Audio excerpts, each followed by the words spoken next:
Naresh Thank sir you. also. So next voice from Raghu sir, please. Thank you, Nina ma'am. Thank you. I think my voice is audible. Yes, sir. Thank you. Thank you everyone for joining us and thank you Nina ma'am for your kind words. आपने बुलाया हमें बहुत तहे दिल से आपका धन्यवाद करते हैं और आज का सेशन इन बिटवीन मुझे महीने के बीच में आने की ऐसी आपको आदत नहीं थी कि आप मंथ के बीच में ही आप मुझे देखें लेकिन मैंने सोचा कि कुछ ऐसे इनोवेटिव सेशंस होने चाहिए जिससे कि आपको बायोसैश के बारे में और बायोसैश की जर्नी के बारे में इनफैक्ट जो बायोसैश की टॉप लीडरशिप है उन लोगों ने कैसे वो मुकाम हासिल किया और उनकी पर्सनल जिंदगियों के बारे में अगर गहराई से पता चलेगा तो शायद आपका नजरिया या शायद आपका इस बिजनेस को अप्रोच करने का तरीका या एक एटीट्यूड बिल्ड करने का जो तरीका है उसमें कहीं कुछ बदलाव आ सके इसकी मुझे एक नीड नजर आई तो वन वे कम्युनिकेशन की जगह ऐसा लगा कि क्यों नहीं एक ड्यूअल वे कम्युनिकेशन हो जिसमें हम टॉप लीडरशिप जो बायोसैश के अंदर है जिन्होंने आज एक रास्ता बना के दिया हमें जिसपे हम चल के आज बायोसैश को जैसा आज नीना मैम कह रही हैं कि वो 25,000 परिवारों तक पहुंच पाए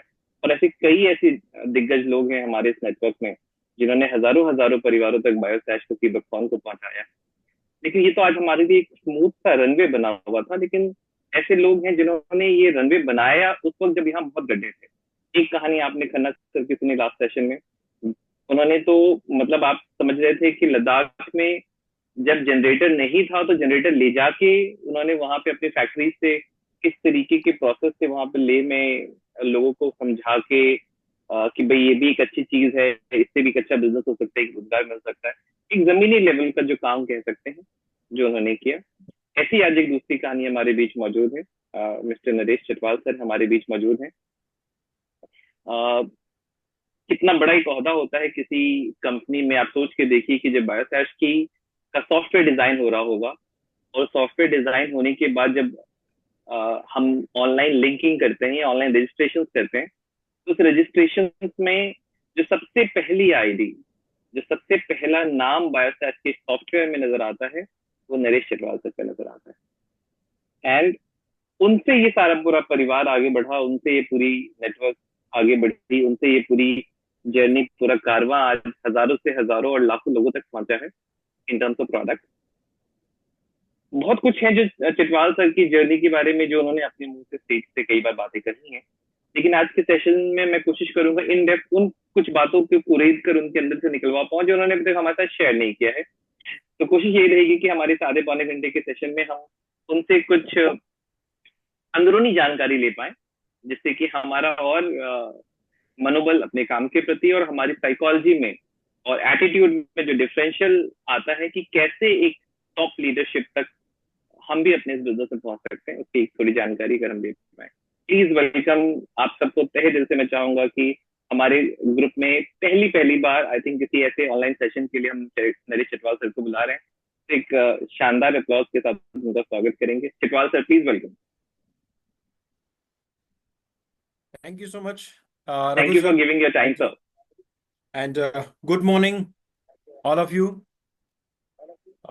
आज का हमारा पहला सेशन जो आप वन टू वन कम्युनिकेशन का अपनी टीम के साथ करा रहे हैं एक अच्छा एक्सपीरियंस रहेगा. और जैसा कि आपने जी कहा कि मेरे अंदर से कुरेद के कुछ राज निकलवाना की कोशिश आप करेंगे. जी जी और जी देखिए, मैं आपको एक चीज कहना चाहूंगा रघु सर कि मेरे अंदर कोई राज ही नहीं है. मैं खुली किताब हूँ. जी जो मेरे पास है वो मैंने अपनी टीम को दिया है. और मेरे पास है नॉलेज. और मैंने हमेशा कोशिश की है कि मैं मैक्सिमम नॉलेज अपनी टीम को दे पाऊँ. एब्सोल्युटली सर तो आज भी मेरा कोशिश ये रहेगी कि प्रोडक्ट नॉलेज के साथ साथ जो मेरा इस जर्नी का जो एक्सपीरियंस है वो मैं आप लोगों के साथ शेयर कर सकूं. और हो सकता है कहीं ना जी कहीं इस जर्नी से कुछ लोगों को अच्छा इंस्पिरेशन मिल सकता है. एक टर्निंग पॉइंट बन सकता है. तो ज्यादा वक्त ना जाया करते हुए बिल्कुल हम सर आगे बढ़ते हैं. जी जी बिल्कुल सर वैसे बायोसैश के बारे में हम आएंगे कैसा लगता होगा सर सोच के आपको कि बायोसैश की जब जीनियोलॉजी स्टार्ट हुई पहला नाम आपका है वहां से पूरी शुरुआत बायोसैश की जर्नी शुरू हुई देखिए क्या होता है ना, जब शुरुआत होती है किसी भी चीज की, तो अगर वो इंसान अपने आप को अकेला माने तो शायद वो कुछ कर नहीं पाएगा।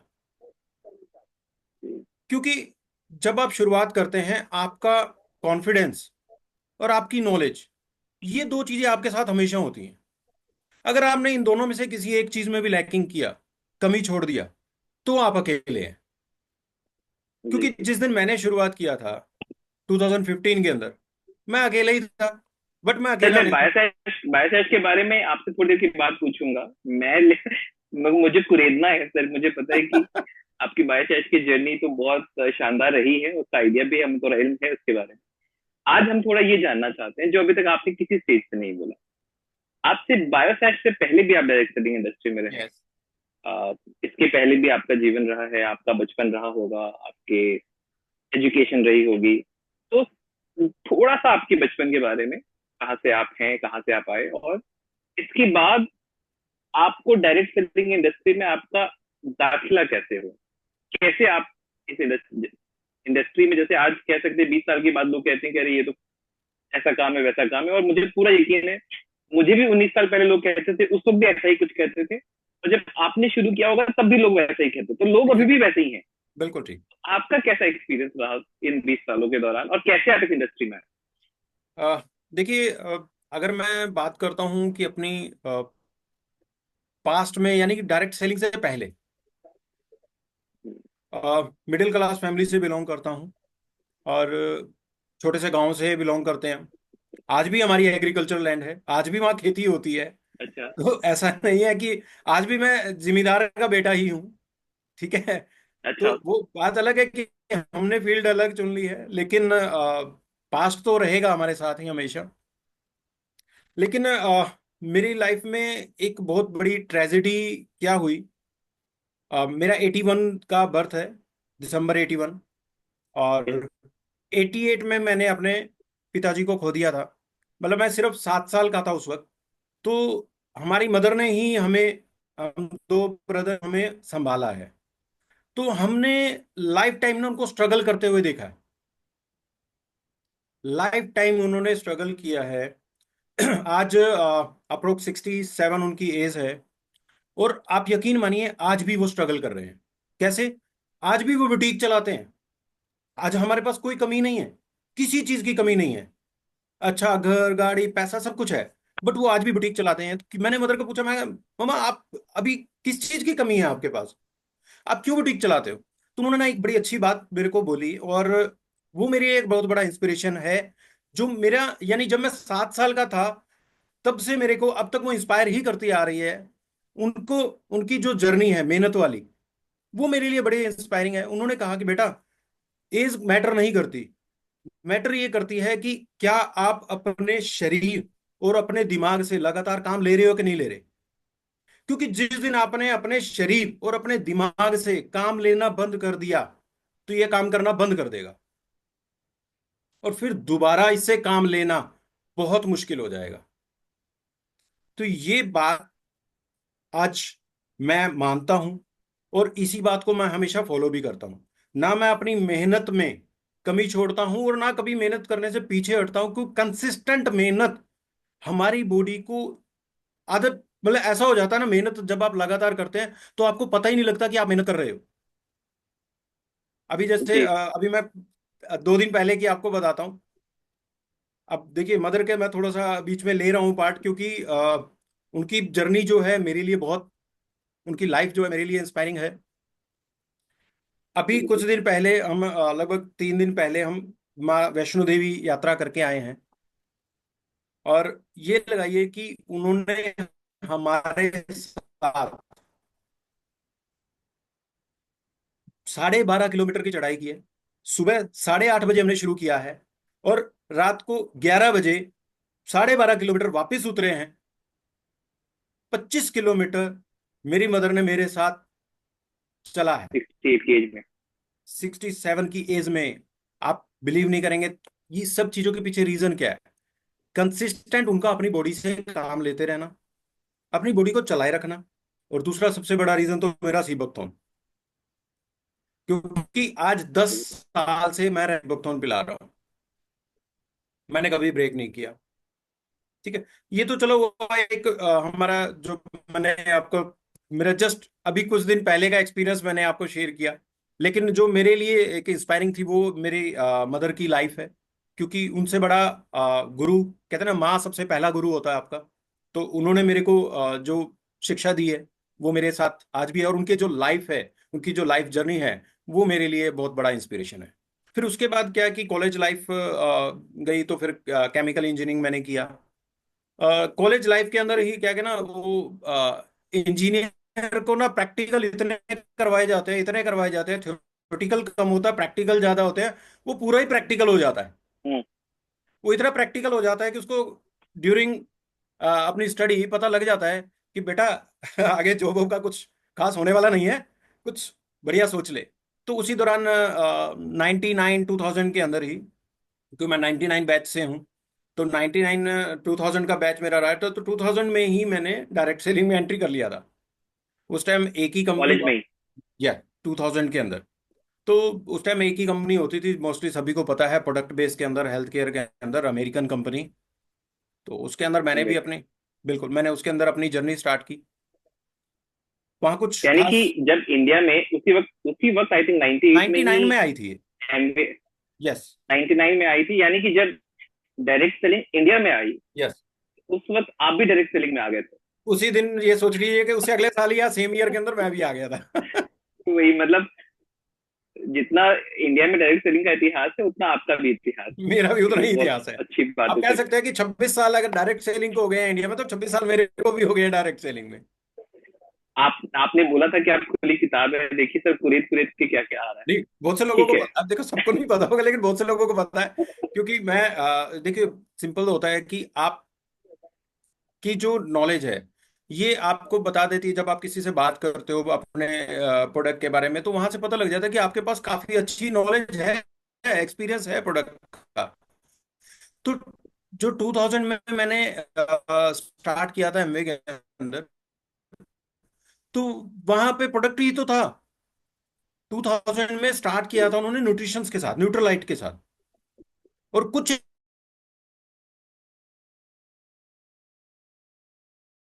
अदर थे तो वो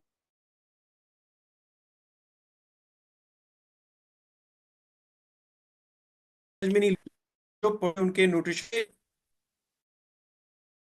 से बड़ी कोई इंडस्ट्री नहीं होगी। क्योंकि हेल्थ एक ऐसा चैलेंज है जो हर रोज एक नए तरीके से आपके सामने आएगा। और हम देख ही रहे हैं, कोविड आया, क्या हमने सोचा था कोई कोविड आएगा? नया चैलेंज था ना। आज से 20 25 साल, 26 साल पहले कितने लोगों को कैंसर हुआ करता था? आज हर तीसरे चौथे घर के अंदर हम सुनने को मिल जाता है। 26 साल पहले कितने लोगों को डायबिटीज होती थी?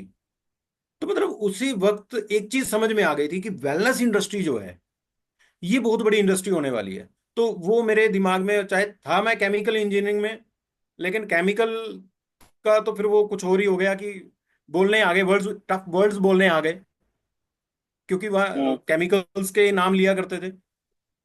तो उसके बाद क्या हुआ कि कॉलेज की जब फाइनल ईयर में हम पहुंचे, तो उस टाइम थोड़ा सा ड्रॉप कर दिया, क्योंकि वहां सिर्फ सीख रहे थे। अभी तो कुछ यंग एज थी, और इतना ज्यादा क्योंकि गांव से रहने वाले थे, बहुत बड़ा सर्कल भी नहीं था। तो बड़ा टफ था उस वक्त पे ग्रो कर पाना, क्योंकि आप सोचिए 26 साल पहले के गांव कैसे होते होंगे। आज तो गांव बहुत हम्म। डेवलप कर गए हैं।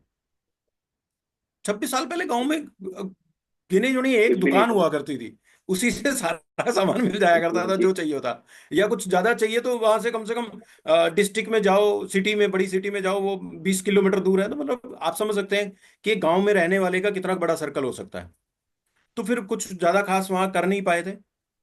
तो मैंने फिर उसको, कम्युनिकेशन का भी इशू होगा सर, तो मोबाइल फोन नहीं, होते ही नहीं थे फोन, तो कहाँ फोन, तो सोचा भी नहीं था कि फोन टैबलेट। जैसी कोई चीज आएगी।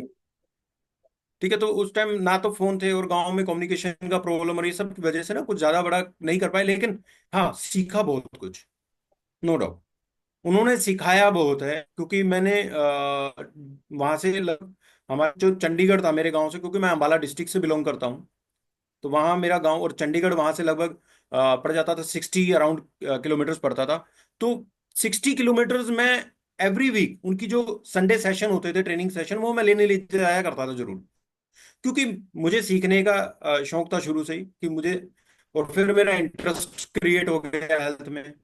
तो उनके जो सेशंस होते थे एवरी वीक, क्योंकि चंडीगढ़ में ही उस टाइम एक ऑफिस हुआ करता था, अब तो वो जगह होंगे पता नहीं, लेकिन कि यार हेल्थ के अंदर ही बिजनेस करने का फायदा होगा क्योंकि यही फ्यूचर है।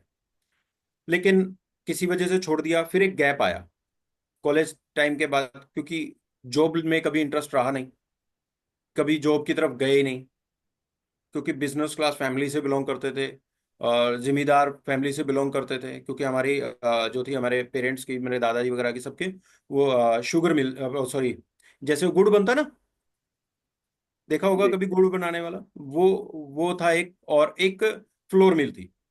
ठीक है। अब ओके। तो उसके बाद क्या हुआ कि इंटरेस्ट, कभी जॉब में गया नहीं, कैंपस आते थे कॉलेज में, कभी इंटरव्यू देने नहीं गए आज तक, तो जॉब मिलनी कहाँ थे, इंटरव्यू नहीं देने गए। तो फिर उसके तो बाद अच्छा, क्या डायरेक्ट सेलिंग में आने के लिए तो रास्ते सबके खुले हुए हैं, हाँ तो कोई भी यहाँ पे आ सकता है। बिल्कुल। जैसे आप कह रहे हैं अपने बारे की जॉब में इंटरेस्ट नहीं था, या मतलब डायरेक्ट सेलिंग में क्या वो लोग सही में ठहरते हैं, रुकते हैं, जिनका थॉट प्रोसेस क्लियर है? जैसे आप शुरू से कह रहे हैं कि मेरे पास ऐसा नहीं था कि जॉब नहीं थी, जॉब में इंटरेस्ट नहीं था, यानी कि आपने जिंदगी में वो चॉइस करी कि पैसा कमाने का मेरे जो तरीका होगा वो ये तरीका नहीं होगा, ये तरीका होगा। सब तरीके से पैसे कमाए जा सकते हैं, आप ऐसे भी कमा सकते हैं, आप ऐसे भी कमा सकते हैं, आप फैमिली बिजनेस को ज्वाइन कर सकते थे। यस। बट डायरेक्ट सेलिंग में आके जो सक्सेस की, क्योंकि लोग आज यहाँ पे ये जरूर ढूंढ रहे होंगे कि मेरे में क्या वो इंग्रेडिएंट है जिस इंग्रेडिएंट से इतनी बड़ी लीडरशिप तक मैं पहुंच सकता हूँ। तो मैं आपके अंदर से वो इंग्रेडिएंट निकालना चाह रहा था कि क्या सही में वो इंग्रेडिएंट होता है ऐसा कि एक इंसान के अंदर वो फितूर होता है कि नहीं मेरे को यही करना है, मुझे बाकी चीजें समझ नहीं आ रही, हो सकता है अच्छा हो, जॉब अच्छा हो, सिक्योरिटी अच्छी हो, पापा का धंधा है इतने सालों से किया हुआ वो भी अच्छा है, लेकिन मेरा फितूर मेरे अंदर से ये आवाज देता है कि नहीं मुझे ये करना है। तो एक कॉलिंग होती है, मे बी इनर कॉलिंग। तो क्या ऐसा आपने महसूस किया था कभी डायरेक्ट सेलिंग के प्रति? हाँ देखिए, मैंने वही बताया ना, मैंने कॉलेज टाइम में ही डायरेक्ट सेलिंग में मैं एंटर कर गया था। तो वहां मैंने एक चीज मेरे क्लियर हो चुकी थी कि करना तो बिजनेस ही है। हाँ नो डाउट, अभी डायरेक्ट सेलिंग इतनी ज्यादा क्लियरिटी में नहीं आई थी मेरे अंदर, पर एक चीज तो क्लियर हो गई थी ना ओके। कि बिजनेस में ही आप आगे बढ़ सकते हो।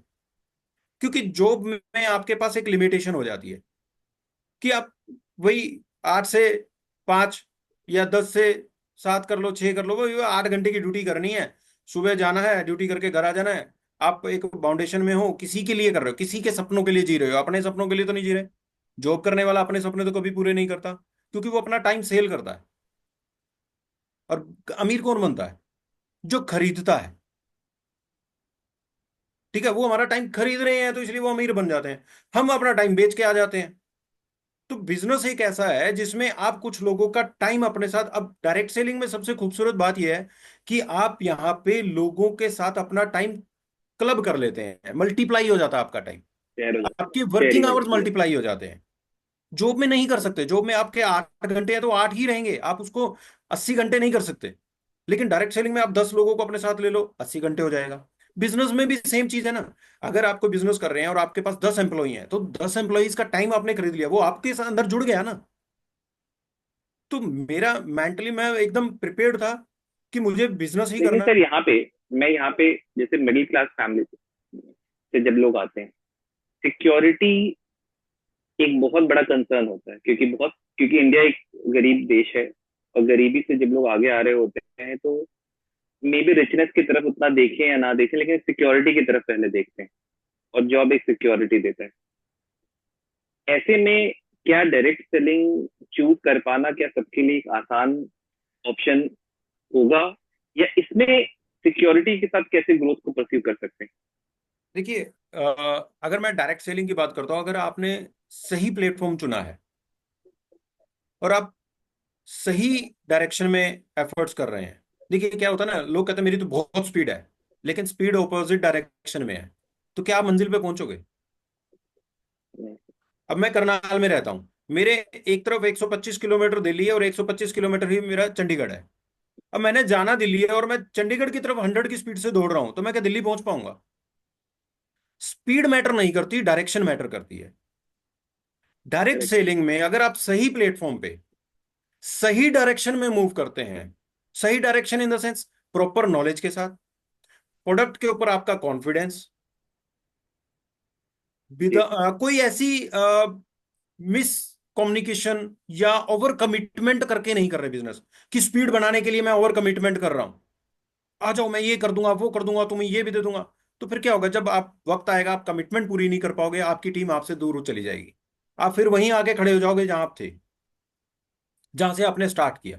तो क्या होता है डायरेक्ट सेलिंग के अंदर, अगर आप सही प्लेटफॉर्म पे सही डायरेक्शन में सही स्ट्रेटजीज के साथ काम करते हो, तो आप अपना बिजनेस करियर इसके अंदर बना सकते हो। बाकी तो जॉब तो देखो क्या है कि वो दूसरे मैं के तो हाथ सर, में है। मुझे तो ये भी लगता है, अब सर मैं डिस्कशन कर रहा था आपसे इस टॉपिक पे, मुझे तो लगता है कि जैसे कि ऑन एन एवरेज इंडिया में अगर एक मिडिल क्लास फैमिली की बेसिक स्टार्टिंग एवरेज इनकम देखें तो 25 से 50 हजार के बीच में रेंज करती होगी। मैं लोअर क्लास में नहीं जाना चाहता, मैं मिडिल क्लास के बीच में जाना, ठीक है, 2000 पच्चीस से एग्जैक्टली। पचास हजार के बीच में रेंज करती है। जिसके लिए आपने मे बी अगर कोई दुकान डाली है तो उसमें इतना पैसा लगा रखा, कैपिटल लगा रखा, और प्लस जो टाइम है जॉब में, तो फिर भी आप 8 से या 9 से आप 7 करते हैं। यहाँ तो आप दुकान जब है तो 9 से 9 चलती है, 9 से 10 चलती है, उसके बाद भी चलती है। पर जब मैं बाय कैश में देखता हूँ तो मुझे ऐसा लगता है कि सिक्योरिटी और ग्रोथ दोनों का ख्याल रखा जाए। अगर एक महीने में आज एक डिस्ट्रीब्यूटर ये डिसाइड कर ले, जैसा कि मैंने कई अपने पूरी टीम में ये बताया भी, कि मुझे सिर्फ मतलब 30,000 बिजनेस वॉल्यूम मैं क्लोज करता हूँ, 3 to 3 सेल्स, 3 लेफ्ट में और 3 राइट में, पर्सनली इतना एफर्ट भी, इतने एफर्ट के लिए जितनी आपको नॉलेज चाहिए, जितनी स्किल्स चाहिए, जितनी मेहनत करनी है, वो आप कैलकुलेट कर लीजिए। लेकिन इतना भी अगर पूरे महीने, यानी कि 6 से, वो भी 10,000 रुपए से कम की भी, यानी कि लगभग 60,000 रुपए के आसपास का अगर आप पर्सनल बिजनेस भी कर लेते हैं, तब भी 27,000 रुपए तक की इनकम हमने कैलकुलेट करी है, हमने बिल्कुल आती है। Bye session. तो वो सिक्योरिटी तो वहां पे आ गई ना, वहां पे हाँ। तो मैं सिक्योरिटी भी आ गई वहां पे। और फिर जब 6 की टीम आगे बढ़ रही है तो ग्रोथ। देखो, कंपनी के अगर कॉन्सेप्ट के हिसाब से अगर हम बात करें, तो जैसे कि आपने बोला कि सिर्फ 30,000 का बिजनेस करने पे आप 27,000 लेते हैं, तो आपकी टीम भी जी। डेवलप हो जाती है। देखो, डायरेक्ट करेक्ट। सेलिंग में सबसे प्लस पॉइंट तो यही है ना कि आपके साथ कुछ लोग जुड़ जाते हैं जिनका वक्त आपके साथ क्लब हो जाता है, जिनका टाइम, वो जो इन्वेस्ट करेंगे बिजनेस में, वो टाइम आपके अंदर कैलकुलेट किया जाएगा। बिजनेस तो डिपेंड करता है कि कौन ज्यादा लेके आता कोई कम लेके आता है, लेकिन कहीं ना कहीं उनका टाइम तो आपके साथ क्लब हो रहा है ना। और सबसे खूबसूरत बात तो यही है ना कि बायोसैश के अंदर आपको जो कॉन्सेप्ट के अकॉर्डिंग इनकम दी गई है, वो इनिशियल लेवल पे ही बहुत अच्छी आनी शुरू हो जाती है। जो कि अगर आप देखें जो कि कि यूजुअली नहीं होती है, जो कि डायरेक्ट सेलिंग कंपनीज में नहीं होती है, नहीं होती, किसी में भी, जॉब में भी नहीं होती है। नहीं आप होती। निकलेंगे, आप अपने 4 साल की डिग्री करके निकलते हैं, कुछ जाते ही तो जॉब नहीं पड़ी ना भाई, प्लेट में आ जाओ और कर लो। कितना महीनों तक, 6 महीने, साल, 2 साल लोग फाइल ले लेके घूमते हैं ऑफिस के अंदर, तो वहां खर्चा नहीं होता। फैमिली से ले लेके खर्चा करना पड़ता है अपना खर्चा, वो इतना इरिटेट हो जाता है, उसको जॉब नहीं मिल रही है। आज हम देखते हैं रोज लाइनें लगी हुई हैं जॉब लेने वालों के लिए, इंटरव्यू देने वालों की, है आज ही भी नहीं। एक फोटो आई है सर, हाँ। आज भी एक फोटो आई, मेघा इंजीनियरिंग हैदराबाद में या कहीं की कंपनी है, उसकी बहुत बड़ी वीडियो आई है सर, जिसमें मतलब लंबी लाइन लगी हुई है हाँ। लोगों की। अरे सर, तो वो तो एक, क्योंकि लोग ज्यादा है हमारे देश में, तो मैं वो तो आपको दिक्कत एक आएगी छोटा सर। सा वो बताता हूँ। पीएन की जॉब निकलती है ना, पीएन की, उसमें ग्रेजुएट लोग अपना फॉर्म फिल करते हैं। अगर अगर कोई गवर्नमेंट सेक्टर में से किसी गवर्नमेंट पीएन जॉब की में आ तो, गई, क्या ग्रेजुएशन गवर्नमेंट आपने पीएन बनने के लिए की थी? गवर्नमेंट जॉब के तो अलग ही हमारे यहाँ क्रेज है सर, वो तो। मतलब उसके लिए तो पीएन भी बनने को तैयार है। अरे आप अपनी क्वालिफिकेशन, अपना स्टैंडर्ड, हर चीज को मैटर करता है ना। तो डायरेक्ट सेलिंग आपके स्टैंडर्ड को अप करती है, आपको कम्युनिकेशन स्किल आपका इंप्रूव करती है, आपकी नॉलेज इंप्रूव करती है, आपकी पर्सनैलिटी इंप्रूव करती है। पीएन क्या कोट पैंट में मिलेगा, टाई लगाए मिलेगा? भी सर, हमने मैं तो देखा है सर डायरेक्ट इतना सेलिंग। जानता हूँ, हाँ जी। मैं तो सर इतना जानता हूँ, जो आपने पहली लाइन कही, स्टैंडर्ड को अप करती। यस। और मैंने अभी, मैं पटना में ट्रेनिंग लेके आया, जमशेदपुर में ट्रेनिंग लेके आया, और मेरी पूरी ट्रेनिंग इसी बात की थी जो अभी आपने कही, कि डायरेक्ट सेलिंग का मतलब है कि एक इंसान जो कि अपनी जिंदगी में घर पे बैठा है, जो चेयर पे बैठा है, उसको कैसे उठा के हम स्टेज पे लेके आते हैं, उसकी पर्सनालिटी चेंज करते हैं, उसका सोचने का तरीका चेंज करते हैं, तो कपड़ा चेंज करते हैं, उसकी नॉलेज अपग्रेड करते हैं और उसकी हैंड होल्डिंग करते हैं ताकि वो खुद इस गेम को खुद खेल पाए, ना कि वो हमारे बल्ले से बस मैच को होता हुआ देखे। तो बिल्कुल ये ऐसा तो ही है। सबसे बड़ी ताकत है सर। सबसे बड़ी ताकत तो यही है ना कि हम एक आम आदमी को जीना सिखा देते हैं। डायरेक्ट सेलिंग एक आम आदमी जो एक सिर्फ नॉर्मल पर्सन था, आज उसको 500 1000 लोगों के सामने खड़े होके, स्टेज पे खड़े होके बोलना सिखा देते हैं। यही तो है डायरेक्ट सेलिंग। और इसके अलावा सर जिंदगी जीने का बेहतर तरीका भी तो समझाते हैं, जो यस, फियर ड्रिवन नहीं है, ड्रीम ड्रिवन। दो तरीके से बिल्कुल। जिंदगी जी सकते हैं कि आप डर डर के जी सकते हैं, या आप सपने को चेज करते वक्त गिरने का डर वहां भी रहेगा, लेकिन चेज करने में ज्यादा मजा है, rather देन कि आप रुक रुक के ठहर ठहर के बस वेट करते रहे कि पता नहीं कौन सी अनहोनी हो जानी है। तो देखो, मैं एक चीज ही कहना चाहता हूँ कि आ, अगर आप डायरेक्ट सेलिंग में आ रहे हैं तो आपको पहले तो ये अपना माइंडसेट क्लियर करना होगा कि आप दुनिया की सबसे बड़ी इंडस्ट्री में हैं। क्यों है ये सबसे बड़ी इंडस्ट्री? जी। क्योंकि इसने लोगों की लाइफ को चेंज किया है, और ये प्रूव्ड है। आप सिर्फ अपने आसपास के सर्कल को मत देखिए। क्या होता है ना, डायरेक्ट सेलिंग में जब कोई नया नया आदमी आके जुड़ जाता है, तो क्या होता है कि आसपास वाले तो डायरेक्ट सेलिंग के बारे में कुछ नहीं जानते ना। वो उल्टा सीधा ही बोलेगा, अरे क्या तुम मेंबर बनाने वाली स्कीम में घुस गए, क्या तुम बंदे बंदे जोड़ रहे हो, क्या कन्वेंस, मैं तो किसी को कन्वेंस नहीं कर सकता, ये कौन किसी के तरले। अरे आप एक चीज बताइए, आप शूज वाले शोरूम में जाते हो, वो शूज बेचने वाला आपके पैरों में एक एक जूता डाल डाल के आपको दिखाता है, सर ये ले लीजिए, ये ले लीजिए। वो कन्वेंस नहीं कर रहा है, वो बिजनेस है, डायरेक्ट सेलिंग बिजनेस नहीं है। ये ना सब मिथ्स हैं, ये लोगों के ना खुद ही बनाई हुई बातें हैं कि डायरेक्ट सेलिंग में जी तरले करने पड़ते हैं। ऐसा कुछ नहीं है। कन्वेंस हर जगह करना पड़ता है। जॉब क्या में एम्प्लॉय क्या अपने सेलिंग एम्प्लॉयर को कन्वेंस कर रहा है, छुट्टी चाहिए जी, नहीं मिलेगी, वो गाली भी देगा तो क्या बर्दाश्त सेलिंग करेगा। करने का डर है सर ये? क्या सेलिंग करने का डर है यस, जो हमारे एग्जैक्टली। समाज में इतना इनबिल्ट है, जिसकी वजह से लोग कहते हैं जिस चीज में डर लगता है उसके लिए हम उससे अटैक करते हैं? तो देखो वही है ना, लोगों को, क्या ये डायरेक्ट सेलिंग में ऐसा है? कुछ लोगों को ना, देखिए मैं ना यहाँ पे एक डाउट क्लियर करना चाहूंगा। लोगों को ना आ, ऐसा लगता है कि ये हमारी पर्सनैलिटी को सूट नहीं करता। डायरेक्ट सेलिंग बिजनेस हमारी पर्सनैलिटी को सूट नहीं करता। उनको बोलिए एक बारी इंटरनेशनली डायरेक्ट सेलिंग को जाके चेक करें कि इसका स्टैंडर्ड क्या है। तो उनको पता लगेगा कि मैं जिस दिन डायरेक्ट सेलिंग में आ गया, तो मैं आसपास के लोगों में सबसे ऊपर के स्टैंडर्ड पे आ जाऊंगा, क्योंकि मैं उस हाँ, इंडस्ट्री में जा रहा हूं जो मैं दुनिया में सबसे बड़ी है। कंपेयर लोग वहां से कर रहे होते हैं जहां पे लोग जमीनी तौर पे स्ट्रगल कर रहे हैं। यस, जिन्होंने किया, मतलब ज्वाइन किया, काम नहीं किया और छोड़ दिया, और लोगों को ये बोला मैंने भी कर रखा था, मैंने भी ज्वाइन करी थी, मैंने भी ज्वाइन करने से पैसा नहीं आता है। स्कूल जाने से पास नहीं हो जाओगे, स्कूल जाके पढ़ना भी पड़ेगा। डायरेक्ट सेलिंग में सिर्फ ज्वाइन कर जाने से पैसा नहीं आता। यहाँ पे इस सिस्टम को, इस बने हुए फॉर्मेट को अपनी लाइफ में इंप्लीमेंट करना पड़ता है, उस सिस्टम पे काम करना पड़ता है, मेहनत करनी पड़ती है, तब जाके यहाँ पहुंचते हैं। मैंने मेहनत करी है। 2000 में मैंने डायरेक्ट सेलिंग में एंट्री ली थी, उसके बाद एक गैप आया, 2006 में मैंने फिर से डायरेक्ट सेलिंग में एंट्री क्यों ली? क्योंकि मेरे को पता लग गया उन बीच के 4 साल के अंदर कि भैया बाकी सब जगह धक्के ही हैं। आप या तो बिजनेस करो और इन्वेस्टमेंट करो मोटी, और फिर अपने साथ एक रिस्क लेके चलो, डेप्रिसिएशन कॉस्ट, कि बाई चांस आपका करेक्ट। बिजनेस नहीं चला तो मोर देन 50% डेप्रिशिएट हो जाएगा पैसा आपका। अगर आप 50 लाख लगा रहे हो तो 25 लाख भी हाथ नहीं आएंगे अगर बिजनेस नहीं चला तो। सर मैंने, मेरी मेरे चाचा की अभी शॉप बंद हुई हम्म, रिसेंट, तो काफी अच्छा कर रहे थे, बट क्योंकि रिटेल बिजनेस का तो बुरा हाल है आज के रेट में, सारे कंपटीशन बहुत है रिटेल ना, का। कंपिटिटिव मार्केट है किराना इतनी ऑनलाइन ज्यादा। की वजह से किराने का अलग हाल है, कपड़ों का वही हाल है। यार ये तो ऑनलाइन का आज है, 2002 में नहीं था। मैं उस टाइम की बात कर रहा हूं जब मैंने अपना ब्रांड बनाया था चाय पत्ती का, अपना ब्रांड बनाया था नमकीन का। मैं आपको आज बता रहा हूं, आप मेरे वो आ रहा है गुरेज सर, रहे हैं आ ना, रहा है, आ वो रही है, आ निकल रही है, रहा है बाहर। आ रही है, आ रही है। निकल, तो मतलब अब क्या था कि देखो उस टाइम इतनी इन्वेस्टमेंट, मैंने फैक्ट्री लगाई, नमकीन की फैक्ट्री भी लगाई, सब कुछ मैंने अपना ब्रांड बनाया, और वो उसके ऊपर मैंने बहुत मेहनत की।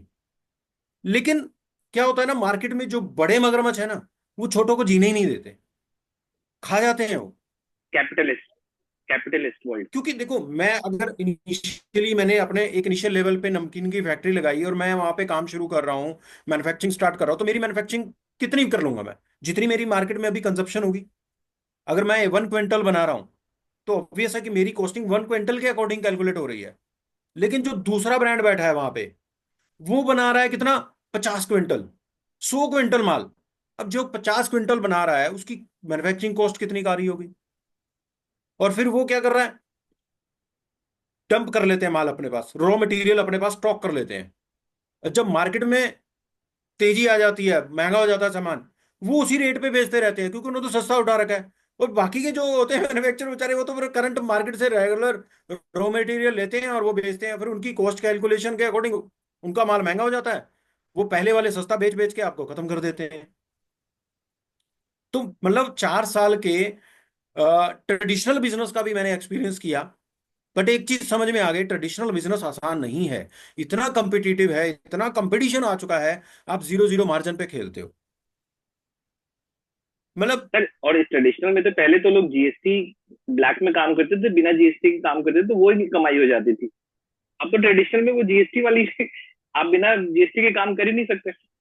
मैं कहता हूँ सर, छोटे बिजनेसेस की बात कर रहा हूँ मैं। ट्रेडिशनल बिजनेस में आप उतना नहीं कमाते जितनी आपकी सेल से सरकार कमाती है। हम्म। देना होगा। और देखो सिंपल, मैं एक ही चीज कहना चाहूंगा कि ट्रेडिशनल मार्केट competitive है। यहाँ आपका सर्वाइवल ही टफ हो जाता है, सक्सेस तो मैं बहुत दूर की बात है। मैं तो ये सोच रहा हूँ कि सर हम यूएस इकोनॉमी की तरफ जा रहे हैं, क्योंकि जो यूएस में 10 साल पहले होता है वो इंडिया में 10 साल बाद आता है। हम्म। मैं वहां पे काफी समय बिताया मैंने सर वहां पे, अब 2-2 महीने एक साथ जब स्ट्रेच में रहा तो एक्सप्लोर करने की आदत रही मेरी। तो वहां पे छोटे कोई भी बिजनेस जो छोटी शक्ल में है वो वहां पे एग्जिस्ट नहीं करता। और वही समझ में आ रहा है कि जो बड़े कैपिटलिस्ट है उसमें सस्टेन ही नहीं कर सकते, उनके सामने आप खड़े ही नहीं रह सकते। नहीं कर सकते। Exactly same is happening in India right now. Yes.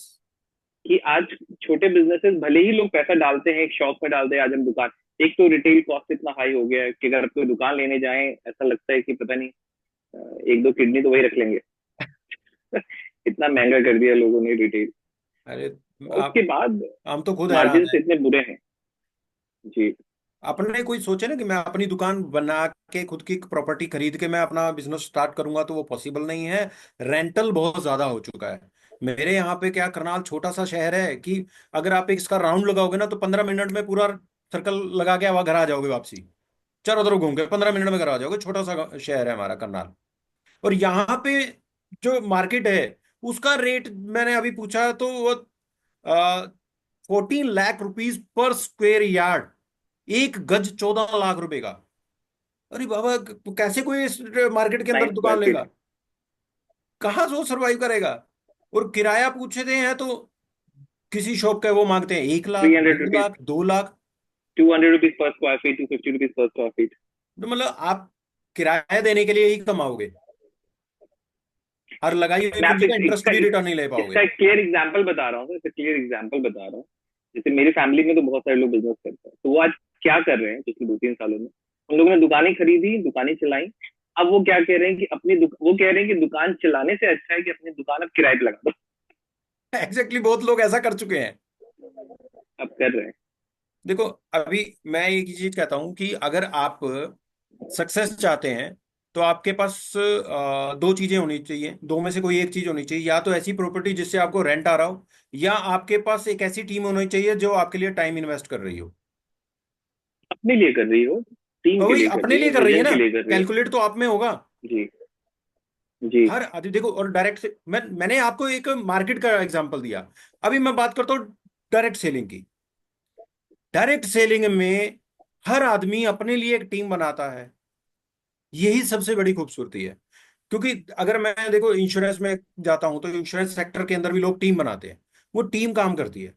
एक जो यूनिट मैनेजर होता है अपनी एक यूनिट बनाता है, एक टीम बनाता है, वो इंश्योरेंस कलेक्ट करके लाता है। इंडिविजुअल पॉलिसी सेल करता है, लेकिन उसका इंसेंटिव उसको जाता है, यूनिट मैनेजर को जाता है। बट वो जो कस्टमर है जिसने पॉलिसी लिया, उसके पास तो आगे कोई अपॉर्चुनिटी नहीं है। लेकिन डायरेक्ट सेलिंग इसको एक स्टेप आगे ले जाती है कि जो कस्टमर है वो भी अपनी टीम बना सकता है। और उसके आगे जो कस्टमर आया वो भी अपनी एक टीम बना सकता है। तो मतलब क्या है कि आपकी टीम मल्टीप्लाई होती चली जाती है, और जिसकी वजह से आपका टाइम मल्टीप्लाई हो जाता है। और जब आपका टाइम मल्टीप्लाई हो जाएगा तो आपकी इनकम का मल्टीप्लिकेशन होना कंपलसरी, यानी ये डेफिनेटली होगा ही होगा। इसके लिए आपको कोई एक रॉकेट साइंस ही नहीं है। आज अगर मैं यहाँ पे अगर एक अच्छी लाइफ ले पा रहा हूँ, इनकम ले पा रहा हूँ, उसके पीछे रीजन क्या है? क्योंकि लगातार टीम मल्टीप्लाई हो रही है, टाइम मल्टीप्लाई हो रहा है, टाइम मल्टीप्लाई हो रहा है, इसलिए इनकम मल्टीप्लाई हो रही है। आपके साथ भी सेम सिचुएशन है। आपकी टीम में जो लोग पैसा कमा रहे हैं उनके पीछे भी सेम कॉन्सेप्ट ही वर्क कर रहा है। लेकिन ट्रेडिशनल में ऐसा नहीं होता। जॉब में तो ये पॉसिबल ही नहीं होता। सिर्फ एक डायरेक्ट सेलिंग ही ऐसी है। और देखो, अगर आपके पास 2,000 लोगों की टीम है, अगर उसमें से 100-200 लोग काम नहीं भी कर पा रहे हैं, लेकिन बाकियों के टाइम से तो आपको पैसा आ रहा है ना। टाइम मल्टीप्लिकेशन की वजह से आपकी सिक्योरिटी लेवल बढ़ जाता है। आप एक सिक्योर बिजनेस इसको फील करते हैं कि अगर मेरे पास आज 2,000 लोगों की टीम है, 2,000 में से अगर हर आदमी मान लीजिए 1-1 घंटा भी काम करता है डेली का, तो 2,000 घंटे डेली काम हो रहा है।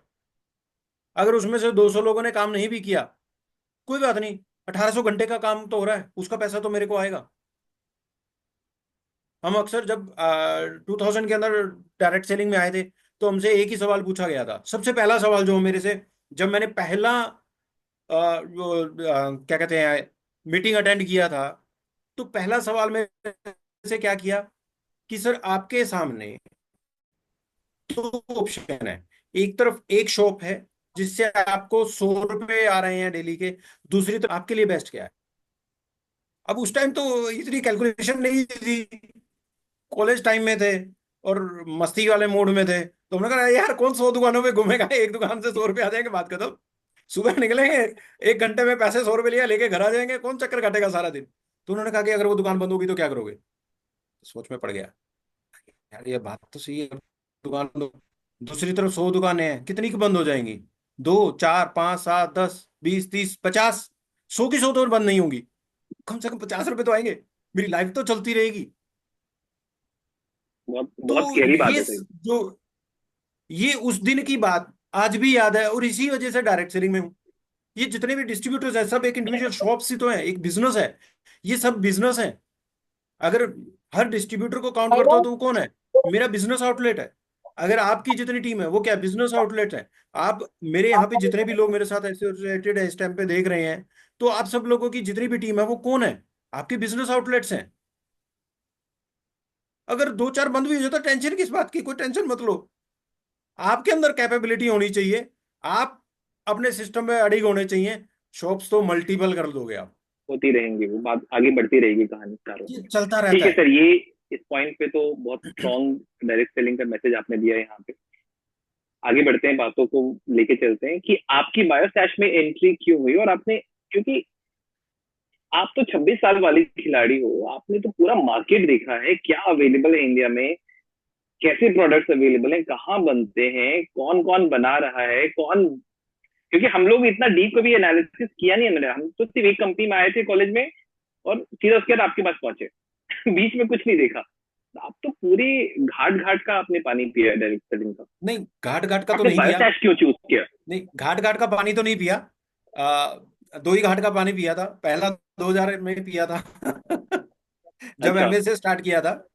और उसके बाद फिर मैंने आपको बताया ट्रेडिशनल बिजनेस में आ गया।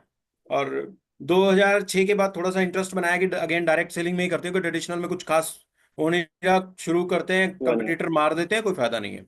फिर मूड बनाया डायरेक्ट सेलिंग हम्म। में, काफी स्टडी किया, रिसर्च किया। ट्रेडिशनल साथ साथ चलता रहा। लेकिन 2000, क्योंकि देखो क्या होता है ना, बेटर चीज सर्च करने के लिए एफर्ट्स करने पड़ते हैं। तो एफर्ट्स किए। तो 2010 के आसपास मैंने एक से बिजनेस स्टार्ट किया डायरेक्ट सेलिंग के अंदर। और नाम आपने सुना होगा, सामी डायरेक्ट। हम्म। हम्म। वो भी हेल्थ केयर में ही काम करती, क्योंकि मैंने आपको बताया मेरा इंटरेस्ट सिर्फ और सिर्फ वेलनेस। जी। मुझे आप। एक चीज क्लियर थी कि मुझे वेलनेस में ही रहना है, मुझे कहीं और नहीं जाना है। तो मैंने उसमें स्टार्ट कर दिया। बहुत अच्छी टीम बनाई, अच्छे लेवल पे गया। अच्छे पेटेंट्स थे उस कंपनी के पास, इंटरनेशनल कंपनी है, 10,000 करोड़ की कंपनी थी। सब कुछ देखा, पेटेंट भी थे और अच्छा बिजनेस भी किया। अनफॉर्चुनेटली पता नहीं क्या आया उनके दिमाग में, इंडिया से उन्होंने डायरेक्ट सेलिंग को वाइंड अप कर दिया कि नहीं, हमें नहीं करना है, क्योंकि उनका ऑलरेडी बिजनेस बहुत बड़ा एस्टेब्लिश्ड थे। वो जिसके पास 10,000 करोड़ की कंपनी है, वो डायरेक्ट सेलिंग में तो थी नहीं, उससे पहले ही वो 10,000 करोड़ की थी।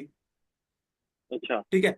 हाँ, वो पहले से थी, उनके पास नियर अबाउट 250 पेटेंट्स थे उस कंपनी के नाम पे, अच्छा। जिसमें से 70 इंटरनेशनल पेटेंट थे, वर्ल्ड ओके। Wide patents. तो मतलब अच्छा था, तो लगा कि हाँ यहाँ बड़ा काम किया जा सकता है वेलनेस में। बहुत मेहनत की, बहुत सीखा। फिर पता नहीं क्या हुआ उनके साथ। कंपनी, क्या? तो फिर आपने डिसाइड किया कि अब इंटरनेशनल कंपनी के साथ नहीं करेंगे? हाँ नहीं, मैंने एक डिसाइड कर लिया, उस कंपनी के साथ तो काम नहीं करूंगा जो सिर्फ डायरेक्ट सेलिंग के ऊपर डिपेंड ना हो। अच्छा। काम वहां करूंगा जहां हाँ। पे एक मुझे अपॉर्चुनिटी दिखाई दे।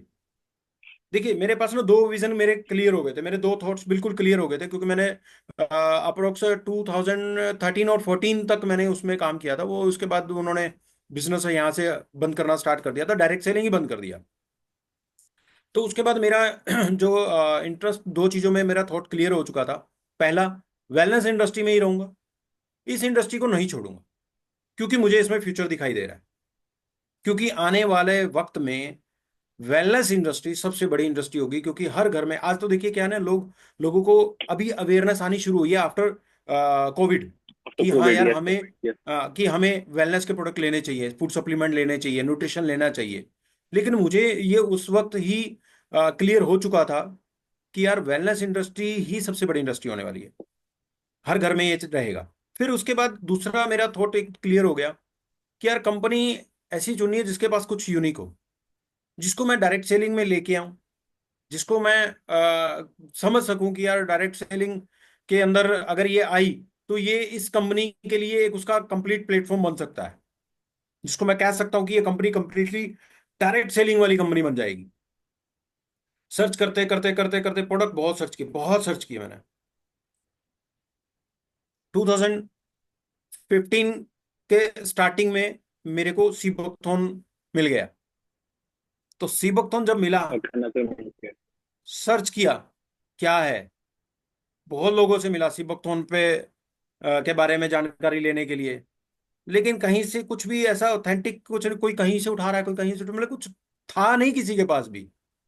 तो मैं अपने आप को लकी मानता हूँ, किस्मत वाला रहा कि मेरी मुलाकात मिस्टर अर्जुन खन्ना सर से हो गई। तो खन्ना सर से जो मुलाकात हुई, वो मेरे लाइफ का एक टर्निंग पॉइंट था। मतलब उस वक्त जब मैं पहली बार सर के ऑफिस में कि ये तो जो आप लोगों ने शायद ऑफिस देखा है वाटिका वाला, ये इस टाइम था नहीं, तब फैक्ट्री होती थी, फैक्ट्री में ही ऑफिस था सर का। तो मैं डायरेक्ट फैक्ट्री ही गया था, और फैक्ट्री का रास्ता आज भी खराब है और वो तब भी खराब था। हाँ। क्योंकि इंडस्ट्रियल एरिया में वो आपको तो पता रोड गवर्नमेंट, बनती नहीं है, तब भी वो जहाँ से बिजनेस देखो, आता है वहां पे गवर्नमेंट रोड नहीं बनाती है।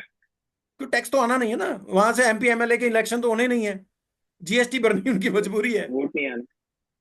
हाँ। ठीक है ना। तो क्या है कि मेरा जब खन्ना सर से पहला मुलाकात हुआ, मैं थोड़ा सा शेयर करना जरूर चाहूंगा आपसे, वो मेरे लाइफ का, क्योंकि एक यूं कह सकते हैं कि मेरे लिए टर्निंग पॉइंट है, जहां से मेरे लाइफ ने, मेरे करियर ने एकदम से मोड़ लिया, और वहीं से मेरा फ्यूचर बनना स्टार्ट हुआ असल में। जब मैं पहली बार खन्ना सर से मिला, क्योंकि देखो सीबकथॉर्न को लेके तो मेरा एक क्लियर हो गया था थॉट कि यार काम तो सीबकथॉर्न में करना है, सीबकथॉर्न से बेस्ट मेरे को कुछ मिल नहीं रहा, मैं लगातार ढूंढ रहा हूं लेकिन मुझे कुछ नहीं मिल रहा है। लेकिन सीबकथॉर्न जब मिला, और पता नहीं कैसे ढूंढते ढूंढते ढूंढते मेरे को बायोसैश, पहले ये सिर्फ एक फर्म थी बायोसैश, जो एक्सपोर्ट करती थी सीबकथॉर्न, इंडिया में देते ही नहीं थे, इंडिया में था ही नहीं कोई प्रोडक्ट इनका। तो मैं जाके सर से मिला, सर से मेरी बात हुई, मैंने कहा सर ये सीबकथॉर्न आपका मुझे बहुत अच्छा लगा है, तो इसके ऊपर काम करना चाहेंगे हम, तो कुछ कैसे होगा। तो सर ने पूछा कि आपका क्या ब्रांड है, कैसे किसमें आप लॉन्च करोगे। मैंने कहा सर मेरा कोई ब्रांड नहीं है, ना मैं इसको ट्रेडिशनल में लाने के मूड में हूँ। तो कहते फिर कैसे करोगे ट्रेडिशनल, क्योंकि डायरेक्ट सेलिंग के बारे में उस टाइम सर भी कुछ ज्यादा ना सर को जानते कुछ थे, नहीं ना आइडिया। उनको पता था कि मैं डायरेक्ट सेलिंग के लिए आ रहा हूँ। तो हम्म। सर से जब बात हुई, तो मैंने उनको कहा लग सर रहा था देखो, कि आप व्हाइट लेबलिंग के लिए आ रहे हो किसी। हाँ, सर को तो ऐसा लगा ना कि मैं किसी अभी अपना ब्रांड बनाना चाहता हूँ और उसका, तो कहते हैं यार ट्रेडिशनल में मैंने ट्राई किया यार, लोग पूछते ही नहीं है। मैंने कहा सर मैं भी ट्रेडिशनल की बात ही नहीं कर रहा हूँ, मुझे भी ट्रेडिशनल में कोई इंटरेस्ट नहीं है, क्योंकि ट्रेडिशनल मैं करके 4 साल करके छोड़ चुका हूँ। ट्रेडिशनल बिजनेस में कुछ नहीं होता है, क्योंकि आपका जो प्रोडक्ट है नो डाउट बहुत अच्छा प्रोडक्ट है, बट अगर किसी केमिस्ट शॉप पे, कहाँ बिकेगा, हेल्थ का है ना, केमिस्ट शॉप पे तो बिकेगा। केमिस्ट शॉप पे किसी काउंटर के ऊपर पड़ा है, ना तो केमिस्ट के पास टाइम है कस्टमर को बताने का कि ये सीबकथोन है, इसके क्या बेनिफिट है, और ना ही कस्टमर पूछने वाला है ये क्या पड़ा है। तो मैं कह ये बिकने वाला नहीं है। मैं कह एक ही तरीका है, क्योंकि देखो सर तो एक्सपोर्ट करते थे, वो कहते यार मेरा तो एक्सपोर्ट होता है, मेरे तो बैरल के बैरल एक्सपोर्ट हो जाते हैं, मेरे को तो इंडिया में कभी इंटरेस्ट नहीं, क्योंकि मैंने एक बार ट्राई किया ट्रेडिशनल में, कुछ लेता ही नहीं है, किसी को पता ही नहीं है इसके बारे में। तो सी बकथॉन नाम ही नहीं सुना था, लोगों को बोलने को नहीं आता था, वो सी बोलते थे बकथॉन मुंह में ही फंस जाता था उनके, बोलने को नहीं आता था। आज भी जो पहली बार सुनते हैं उनका भी सी रह जाता है, वो बकथॉन कहीं गायब ही हो जाता है। तो तब की बात है, तो सर से बोलो कि सर देखो एक ही चीज है जो सीबकथॉर्न को दुनिया के सामने ला सकती है, इंडिया में हर घर तक पहुंचा सकती है, वो है direct selling industry. Direct selling मतलब क्या है कि आप, इसमें क्या होता है, माउथ टू माउथ पब्लिसिटी होती है। हम प्रोडक्ट को यूज करते हैं, दुनिया को बताते हैं कि हमने ये प्रोडक्ट यूज किया, हमने ये रिजल्ट लिया, आप इस प्रोडक्ट को यूज करें और उसका रिजल्ट लेके देखें। तो क्या होता है, इस के साथ ये बिजनेस चलता है। कहते हैं यार ऐसा है, तो उन्होंने थोड़ा सा और स्टडी किया और जानकारी ली इसके बारे में। अब उस दिन क्या था, मैं आपको एक और चीज बताना चाहूंगा सीबकथॉर्न पे एक्चुअल में कैसे आए। जब मैं पहली बार मिला ना, सर ने मेरे को जो सीबकथॉर्न दिया, जो उनका अमेरिका के अंदर जो फॉर्मुलेशन है, एक जूस था सीबकथॉर्न से ही बनता था, उसमें काफी कुछ और चीजें डलती थी, प्यूरीज वगैरह, मैंगो प्यूरी, और अच्छा फ्लेवर्ड ड्रिंक था वो। तो मैंने सर ने पिलाया वो एक शॉट कि ये हमारा अमेरिका में जाता है, एक्सपोर्ट होता है, इसको पी के देखो। मैंने थोड़ा सा पिया, मैं कहा टेस्ट तो अच्छा है। मैंने कहा सर टेस्ट तो अच्छा है, लेकिन इसकी मतलब जो इसकी न्यूट्रिशनल वैल्यू और ये सब, कहते वो तो प्योर में मिलेगी ज्यादा। तो मैं कहा सर प्योर पे काम करते हैं, अरे प्योर कौन पिएगा, टेस्ट ऐसा है कि एकदम से लोगों को जुबान पे चढ़ेगा नहीं। मैंने कहा सर टेंशन मत लो, हम डायरेक्ट सेलिंग वाले हैं, यहाँ टेस्ट मैटर ही नहीं करेगा, यहाँ हमारी नॉलेज और हमारे बताई गई बात मैटर करती है, टेस्ट मैटर नहीं करता है। तो आप उसकी टेंशन मेरे पे छोड़ दो, आप मेरे को प्योर सीबकथॉर्न जूस पिलाओ। तो वो पहला दिन था कि सर सामने बैठे हैं, दूसरी तरफ मैं बैठा हूँ, बीच में वो सीबकथॉर्न की जो प्लास्टिक की जो बोट आज भी बोतल है ना हमारी, तब भी वही बोतल थी जो अमेरिका जाती थी, इंडिया में नहीं थी। तो सर ने जी। उसमें से थोड़ा सा जूस मेरे को दिया, कहते एक काम करो पहले थोड़ा सा बिना पानी डाले पियो। अरे पिया तो बहुत खट्टा था। मतलब एक सिप भी नहीं उसका मैं पूरा ले पाया, फिर उसमें हमने थोड़ा सा पानी डाला और फिर वो पिया। मैंने कहा सर इससे बढ़िया टेस्ट दुनिया में हो ही नहीं सकता। आप जो कह रहे हो कि ये टेस्ट लोगों की जुबान पर, जो मैं कहा जुबान पे चढ़ाना वो हमारा काम है। यही तो खास बात है डायरेक्ट सेलर्स के अंदर, कि यहाँ हम टेस्ट बना देते हैं लोगों का, तो वो मैं बना लूंगा। और वो बात आज ये है कि लोगों का ये टेस्ट बन गया है। आज जी। लोग टेस्ट इसका ऐसे इंजॉय करते हैं ना। आज मेरी फैमिली में मैंने जब लिया, मैं लेके आया सैंपल सर से घर पे, अपनी मदर को दिया। पहले दिन तो मम्मी ने बोला क्या क्या कैसा है, खट्टा खट्टा सा। मैं कहा कोई नहीं, 2 दिन पियो पता लगेगा। 2-3 दिन जब उन्होंने पिया, तो 2-3 दिन बाद क्या हुआ कि मदर को जैसे ना भाई थकावट थोड़ा महसूस होने लगती थी। कहती है यार मेरे को ना अब मतलब ठीक रहती हूँ मैं, अब एनर्जी मेरे जो रहती है। शाम को टांगों में थोड़ी बहुत दर्द होती थी ना, अब नहीं होती है। ये तो बहुत बढ़िया चीज है फिर तो।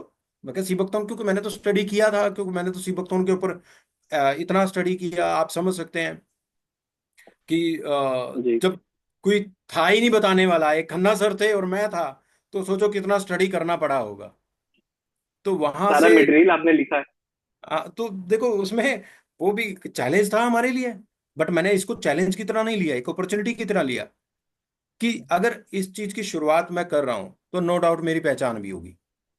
तो वो मैंने मेहनत की। मेरा काम स्टडी करना, गूगल पे सर्च करना सीबकथॉर्न के बारे में। अभी तो इंडियन इतने वेबसाइट्स और ये सब बन गई सीबकथॉर्न पे।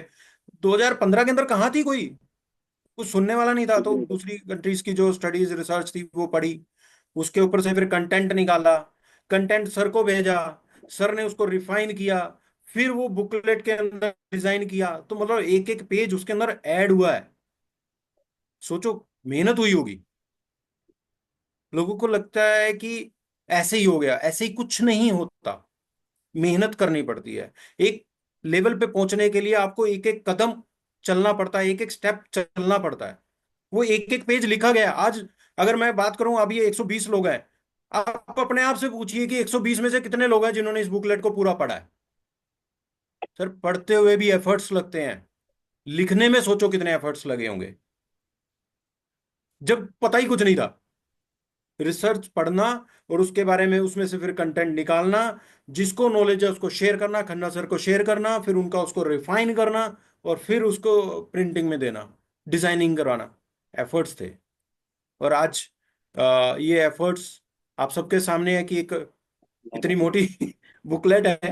हाँ, पढ़ने में जोर बुकलेट है। लगेगा, लेकिन पढ़ोगे तो नॉलेज बढ़ेगी, नॉलेज बढ़ेगी तो कॉन्फिडेंस नॉलेज आएगा। बढ़ेगी। कॉन्फिडेंस आएगा तो वो आपकी आंखों से दिखाई देगा, और लोग आपके साथ एक कंफर्ट फील करेंगे। आपकी टीम आपके साथ एक कंफर्ट फील करेगी। देखिए क्या है ना, अपनी टीम को कंफर्ट और फील करियर दिलाने के बनेगा। लिए एक ही तरीका है, वो है आपकी नॉलेज और आपका कॉन्फिडेंस।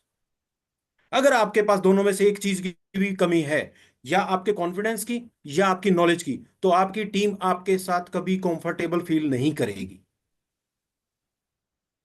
ये मेरा लाइफ का एक्सपीरियंस है।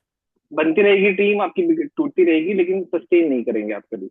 बिल्कुल, वो क्योंकि आएंगे, देखेंगे यार सर का खुद का ही कॉन्फिडेंस नहीं है, या सर का खुद का ही उनको नॉलेज खुद ही नहीं कुछ है, नहीं आता। खुद को ही कुछ नहीं आता, तो हमें क्या बताएगा।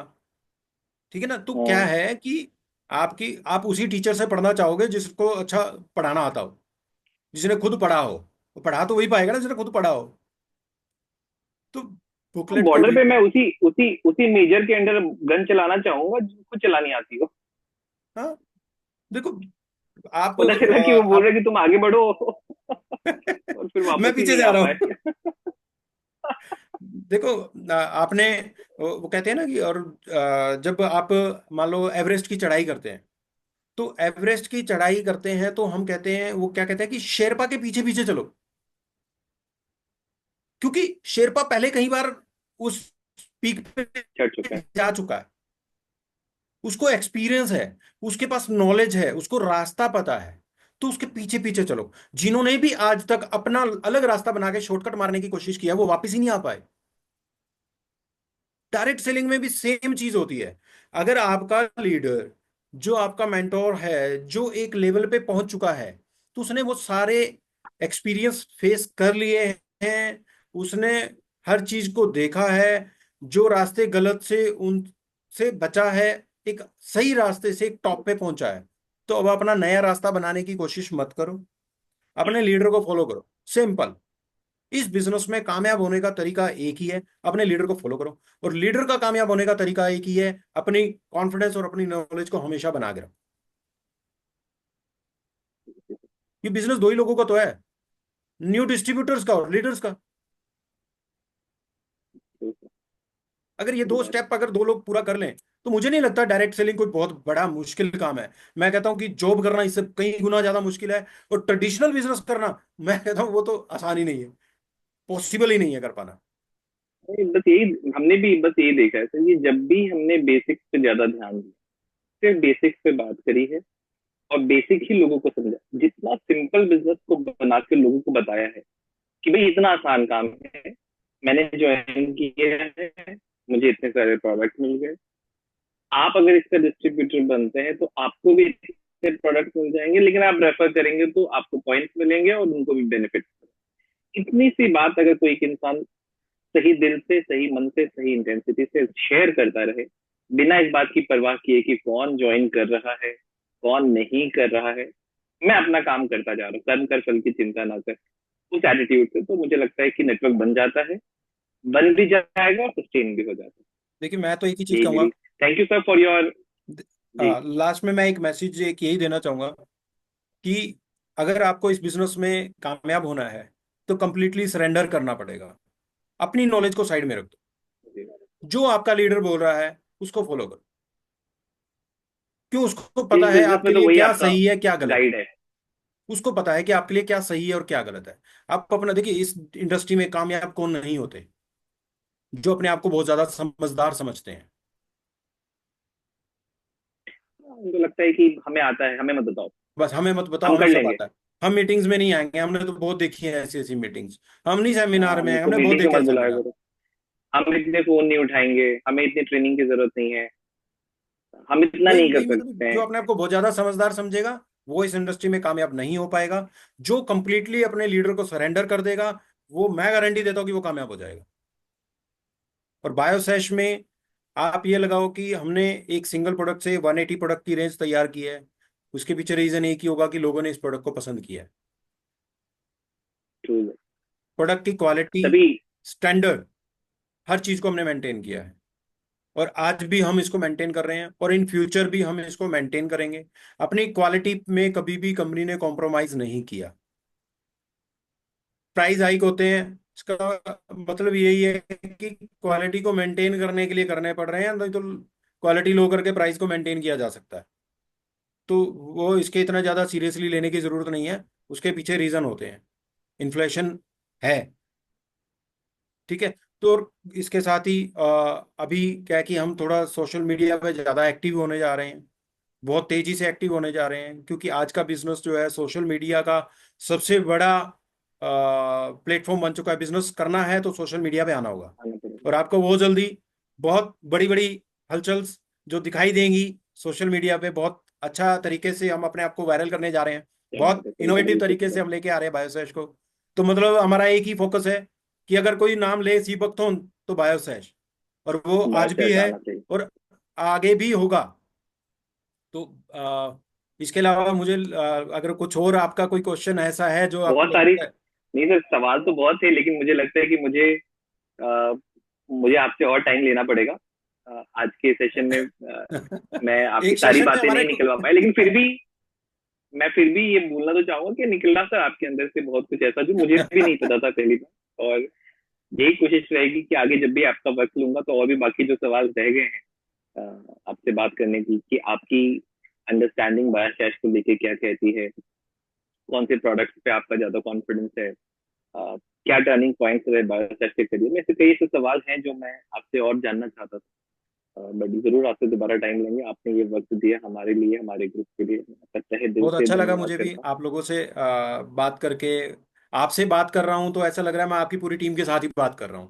ये आपका सवाल नहीं, आपकी पूरी टीम का सवाल है।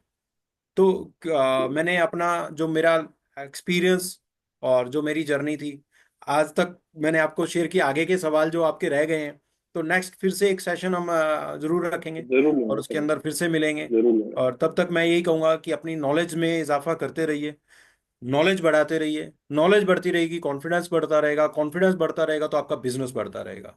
तो इसी के साथ ही वेरी ट्रू सर। स्वस्थ रहिए, सीबकथॉर्न पीते थैंक यू रहिए। सो much sir. Thank you very thank you much. Sir. Thank you sir for your time. Thank you. Thank you. Thank you from the bottom of the heart sir. Thank you. तो guys I guess काफी मजा आया, मुझे बात करके काफी मजा आया, तो आपको सुन के भी बहुत मजा आया होगा। और मेरी यही कोशिश है कि इन डेप्थ आप भी एक माइंड की एनालिसिस कर पाए कि कैसे सीबकथॉर्न की इस दुनिया में आप सफल हो सकते हैं, कैसे सीबकथॉर्न को अपनी जिंदगी का हिस्सा बनाएं, और कैसे इस बिजनेस को और लोगों की जिंदगी का भी हिस्सा बना पाए। और इसी यही कोशिश है कि इसके थ्रू, इन टॉक शोज के थ्रू, हम अपने माइंड को और स्ट्रांग बिल्ड कर पाए, ये मेरी कोशिश रहती है। तो आज के सेशन को आगे बढ़ाते हैं। जो स्पीकर्स हमारे हैं आज के, can we see their hands please, जो आज के स्पीकर्स हैं please.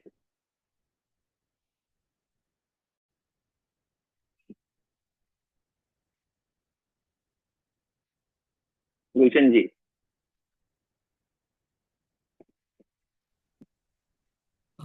Good morning sir, good morning everyone. Thank you so much sir. आपने जो ये एक न्यू इनिशिएटिव खन्ना सर से शुरुआत हुआ सर, काफ़ी इंटरेस्टिंग एंड काफ़ी नॉलेजेबल ये सेशन था सर। बहुत सारी चीज़ें कहते हैं ना, हमें भी सीखने को मिल रहा है कि डायरेक्ट सेलिंग में कहाँ पे लोग गलतियां करते हैं, ये चीज़ भी सर ने बताया। और सर ने ये तक बताया कि इस इंडस्ट्री का क्या भविष्य है, क्या फ्यूचर है। तो ये सेशन से बहुत कुछ सीखने को मिला सर। आज एनवीएम स्पीकर जो मैं बन के आया हूँ, टीम से भी एनवीएम स्पीकर हैं सर, बांका से राधेव सर हैं, समस्तीपुर से हैं, नीलम मैम, अरुण जी लोग हैं, मतलब टोटल 3 और स्पीकर बन करके आए हैं। अच्छी बात इस बार की ये है सर कि जो स्पेशली मैं नीलम मैम को ये के लिए कहना चाहूँगा कि हमारी टीम के लिए एक हमेशा से एक चैलेंज रहा। जब हमने स्टार्ट किया, रीस्टार्ट किया, मैं ऐसा कह सकता हूँ, जब हमने रीस्टार्ट किया इस काम को अगेन 2024 के जनवरी में, तो एक सबसे बड़ी चैलेंज हमारे सामने आती थी कि हमारे टीम में लोग दिखते नहीं थे, मीटिंग्स में नहीं दिखते थे। तो हमने और पंकज सर के गाइडेंस और टीचिंग्स के साथ हमने डिसाइड किया कि करना क्या पड़ेगा। और उसके लिए सर हमने एक इनिशिएटिव लिया था और उसका रिजल्ट्स हमें दिख रहा है। मैंने फर्स्ट मीटिंग सर, जो मंथली मीटिंग डिसाइड हुआ था करने का, हमने समस्तीपुर में शुरू किया था। फर्स्ट मीटिंग फरवरी में किया, 2 फरवरी को अगेन जो नेक्स्ट हमने किया। और हम जो भी मीटिंग करते हैं सर, उसी दिन, मतलब मीटिंग्स के दिन ही ये डिसाइड हो जाता है कि अगली मीटिंग कब हम करने वाले हैं। तो हमने सेकेंड डेट फाइनल किया, वो भी सेम डेट हुआ। ठीक है, थर्ड मीटिंग अभी रिसेंटली हमने कंप्लीट किया। वहां से जो हमें चीजें समझ में आया, वो ये समझ में आया कि अगर कोई काम को कंसिस्टेंट किया जाए, वहां पे एक टाइम पे जहां 2 लोग थे सर, आज कोर का मैं नंबर देखता हूं, जहां पे 2 लोग आ रहे थे, आज मैं जो कल कोर करने वाला हूं समस्तीपुर का स्पेशली, उसमें 15 लोग मिनिमम होंगे सर कोर में। और एक तरफ मैंने देखा कि जो चीजें को हमने इम्प्लीमेंट किया या टीम ने इम्प्लीमेंट किया, और जहां पर इम्प्लीमेंटेशन नहीं हुआ जिस भी रीजन से, तो वो नंबर उस टाइम, वो नंबर था 15-16 वहां पे कोर थे, आज भी वो नंबर वहीं पे है। ये इसलिए हो पाया, जो कहते हैं ना कि सीनियर्स के द्वारा बताए हुए, जो सर ने अभी भी कह के यहां से गए, ठीक है, कि सरेंडर योर अपलाइन या surrender your mentor.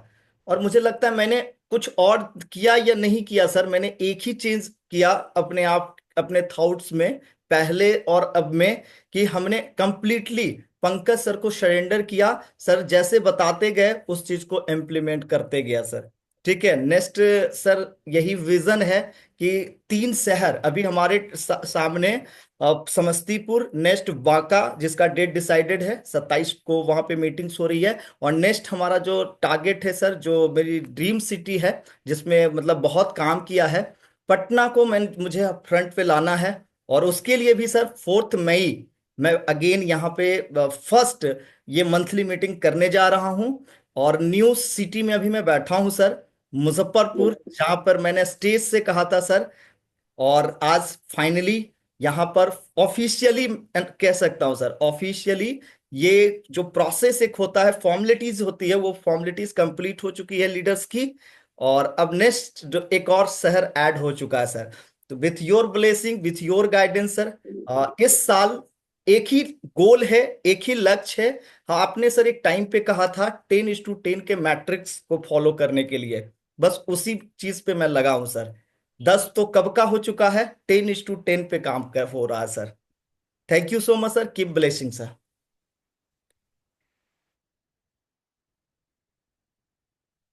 Very good. Best wishes. Neelam ji, Neelam Kumari ji Samastipur से।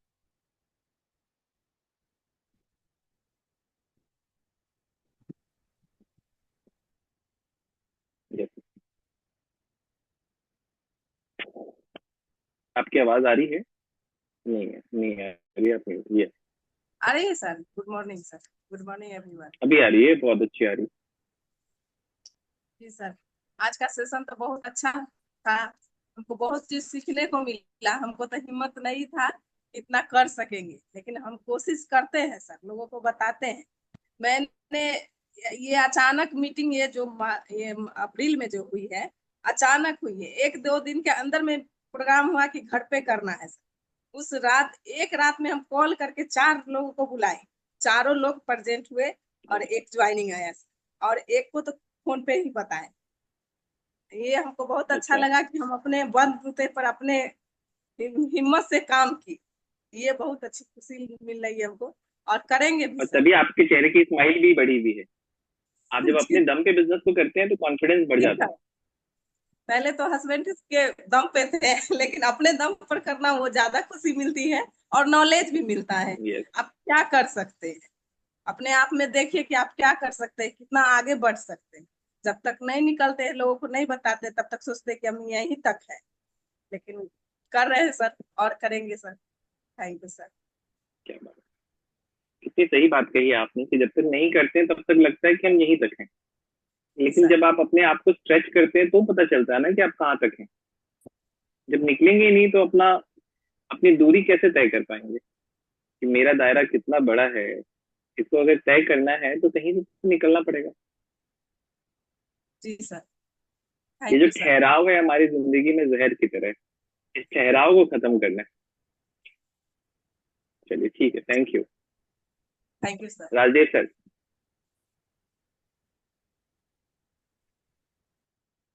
क्या खबर है आपके यहाँ से? जी सर। Good morning sir. क्या खबर लेके? Good morning. Good morning everyone. Sir, वाकई लाजवाब रहा आज का सेशन सर।